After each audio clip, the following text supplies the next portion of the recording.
I was going to write about this earlier, and I did put it on my own blog, Race Hate and the Spread of the Racist Narrative, but I just want to maybe just make a short video and expand a little bit more.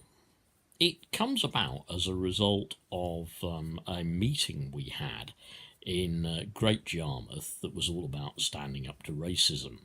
Fantastic meeting, and great to get so many people attending and to have people from all over the community of all backgrounds, all ethnicities, and united in our desire to stand up to racism in our town of Great Yarmouth and to confront these people wherever we see them, and obviously to work towards a harmonious society in which everybody is valued equally for who they are, no matter their race, creed, colour or religion.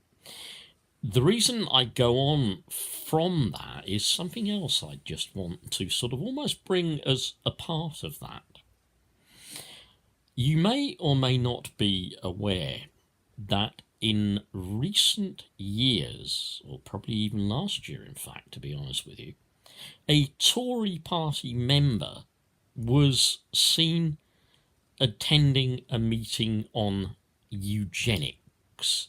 I'm sure someone will put in the comments the name of the person. At the moment, that's not relevant, but he was attending a meeting on eugenics. Now that is extremely frightening, because this sort of pseudoscience view that eugenics works is coming back again. Not just in the far right, not just in university professors at some institutions saying that they agree with this discredited theory, this racial sort of form of classification, this idea that some races are superior to others, physically, intellectually, morally, spiritually, this Aryan idea that was very much sort of prompted and thrown around in 1930s Germany during the rise of Hitler and the Nazis. I think we have to be very, very much aware that the far right are taking this on board in shed loads. Anything to validate their bigotry, that one race is more important, is better than another, that there will be superior races, and that we can breed a superior race or protect a bloodline like we can breed dogs. I don't know if any of you have watched Ripper Street, because I know it has been on the BBC, and I can watch it via iPlayer and a number of other means. Yep. If you look at season 2 of Ripper Street, it deals with a murder case, and there is involvement in the storyline of Joseph Merrick, the Elephant Man, and Robert Treves, his surgeon. That deals, in fact, with this idea that people are saying, why should people like him be allowed to live?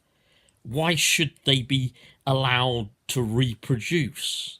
Why should they pollute the human gene pool? What good are they to society?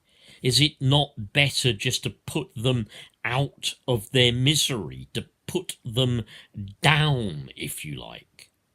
Lives unworthy of life.